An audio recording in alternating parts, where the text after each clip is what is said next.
All right, and we are back here on the GSMC Football Podcast. And for the final part of the show, we are going to talk about the Jets and their draft, how they did. So we went over their first pick, their offensive tackle out of Penn State, Olu Fashanu.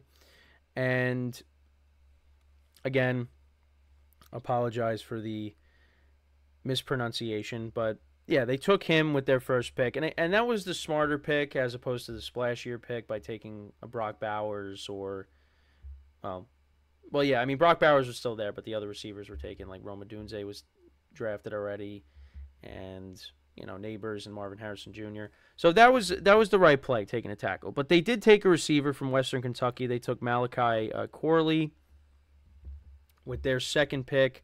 So I wanted to pull up his stats. So they did add a weapon after all. Maybe not one that the Jets were hoping for, and my friends who were Jet fans, watching the draft, they really wanted Brock Bowers, but that was not the case. They took a tackle. So this is what he did: 11 touchdowns in back-to-back years. 2022 he had 101 receptions, 1,293 receiving yards, 11 touchdowns. Then in 2023, 79 receptions, 984 yards, and 11 touchdowns. 5'11", 210 pounds. So that's what they're getting at receiver. And, again, a weapon that Aaron Rodgers now has in his arsenal, so that's good. They also drafted a couple of running backs as well. They took Isaiah Davis from South Dakota State and Braylon Allen from Wisconsin. So running back depth behind Breece Hall. So we'll take a look at their stats as well here. So yeah, I mean they went offense. I mean, again, that's like the Steelers. Defense was the strength of the team. So they wanted to try to improve this offense and add some depth. And they did that, drafting a couple running backs. So with Braylon Allen, first 2 years at Wisconsin, 1,200 yards rushing, 12 touchdowns in 2021, 11 touchdowns in 2022, and then had 984 yards in 2023. He had 12 touchdowns in 2023. So good stats there. And then we'll take a look at Isaiah Davis as well, who the Jets got. They drafted him in, of course, in my notes I don't have where he was drafted, but we'll find it. Oh, so it was in the so it was in the 5th round. Okay, it was in the 5th round. So we'll take a look at that as well. It can come up. All right, yeah. So from like I said, South Dakota State. They don't, and that's not nice. They don't have on ESPN. They don't have a profile picture for him. But in South Dakota State, his last 2 years, 1,400 yards and 15 touchdowns, 249 carries, and then in 2023, 236 carries, 1,578 rushing yards, and 18 touchdowns. So that's impressive. Again, is that going to translate to the NFL? I mean, you're not going to. I mean, not necessarily, but again, that's those are some impressive stats there for him his last 2 years in college. Now, the one pick I did want to focus on was the Jordan Travis pick. They took him in the 5th round, and he was the quarterback out of Florida State. Florida State finished with an undefeated record, and they didn't make it to the college football playoff, and it's Florida State was not happy about it. They don't want to be in the ACC anymore. But, that's part of the reason. But the Jets took him in the 5th round, and I just wanted to take a look at his stats before the injury, and then I kind of wanted to get into why this draft pick I think could actually turn out well for the Jets. Well, I'll just say it now. I mean, I think it's good that they drafted a quarterback because, I mean, and especially where he ended up being taken, because you want to have some future, plan when Aaron Rodgers does eventually leave. And yeah, so they took Travis in the 5th round, and he got hurt late in the season. So, I mean, if he didn't get hurt, I think people are saying he was projected to maybe go in the 1st round, or at least close to that. So, yeah, before he got hurt, he had 20 touchdowns and 2 interceptions. He had 2,700 passing yards.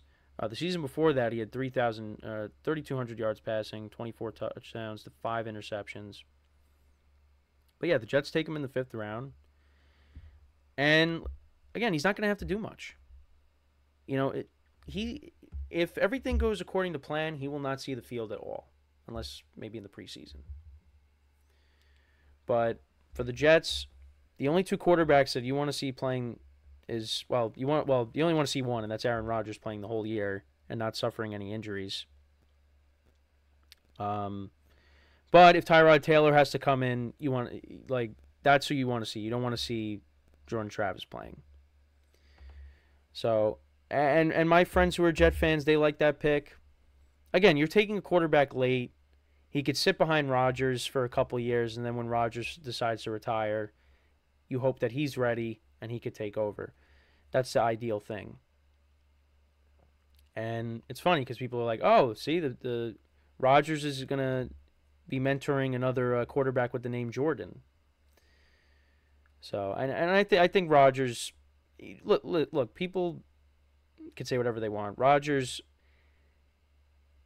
he has spoken very highly of Jordan Love, and yeah, he might have not been too happy about them taking a quarterback at the time, but he embraced him, and I think he's going to do the same thing here with Jordan Travis, and we'll see. If Jordan Travis sits behind Rodgers for a couple years, and he could heal up from the injury that he suffered, this could end up being a home run for the Jets.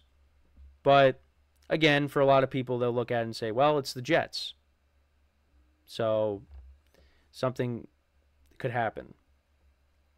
But I think they did the right thing here. Is you take a quarterback late, and he's maybe got some upside to him, and could be your franchise guy if done right. Now, you could also look at it and say, well, the Jets have not been good at developing quarterbacks, so why would this be any different?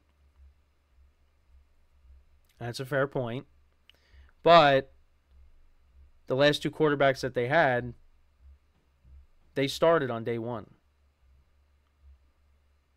They got thrown in right away. Sam Darnold and Zach Wilson. With this guy, Jordan Travis, he might not be starting right away. Well, no, he isn't going to be starting right away. Not might, he isn't. He's going to sit behind Rodgers for a couple of years. That's the other thing, too, is the Jets have a Hall of Fame quarterback on their roster. That you hope that if he stays healthy, Jordan Travis will not see the field. And you also got Tyrod Taylor there, who's a veteran. Now, is Tyrod Taylor a Hall of Famer? No. But he's a veteran quarterback that's been around the game for a while. So Jordan Travis could learn a lot from these 2 guys. And then down the line, when he's ready to take over, we'll see. So again, I think I think that was a smart play by the Jets, but again, we'll see how that all pans out. And then the last couple picks, they took cornerback Quantez Stiggers from Toronto Argonauts. So that was their 6th pick, and then they took Jalen Key with their last pick. He actually was Mr. Irrelevant, the safety from Alabama. So those are the last 2 picks. And again, defense is the strength of the team. So I mean, offense is something that they had to address here, and that's what they did. And they took 2 guys in their secondary with their last couple picks. So, Yeah, I mean, I think the Jets, another team, I think did well with the draft. Um, and yeah, I mean, we'll see now what they do in 2024 because if everything pans out for them, I think they could be a team that they I think they could be the favorites to win the division. But it all comes down to Aaron Rodgers and his health because if he's not healthy, then I don't think it really matters. It's going to be over. But the defense is the strength of the team. They actually did trade John Franklin Myers. They traded him to the Broncos. They had to because money constraints, so they had to let him go, which my friends were not happy about that, but they had to part ways with him. But yeah, it happens,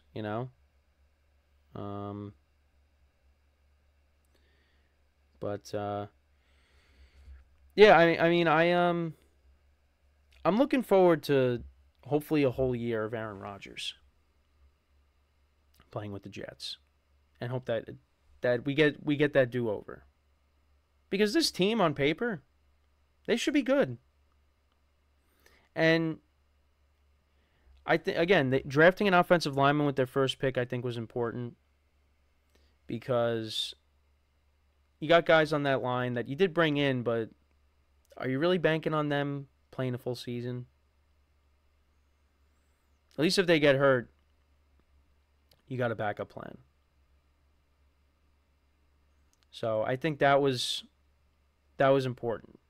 And yeah, of course you probably wanted Bowers, add another playmaker, but they did do that anyways. But you want to protect your quarterback, and that was something that I was nervous about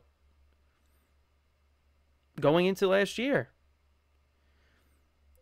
I'm like, is this offensive line going to hold up and protect Rodgers? And it didn't, because 4 plays in, he was hurt. So that was an important pick.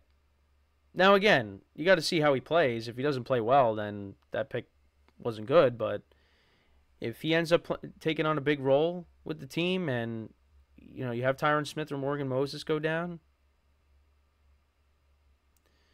and he has to step in and,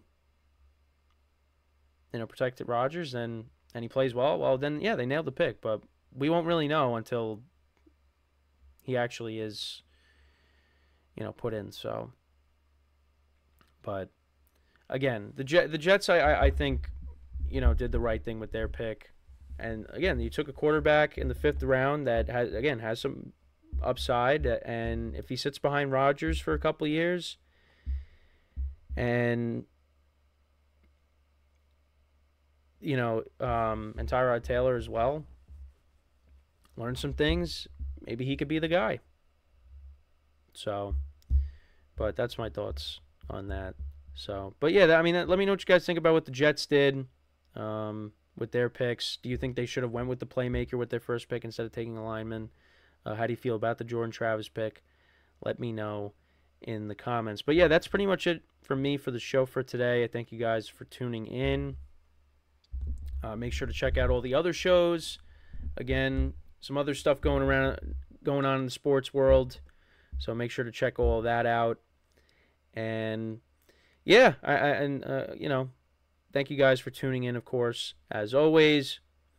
And yeah, so that is all the time that we have for today. Once again, thank you guys for tuning in. We'll be back again tomorrow, same time, 10:30 a.m. Eastern Time. And until then, I'm your host, Kenneth Gruenfelder, signing off from the GSMC Football Podcast, brought to you by the GSMC Sports Network. Have a good day, and I will talk to you guys tomorrow. Take care.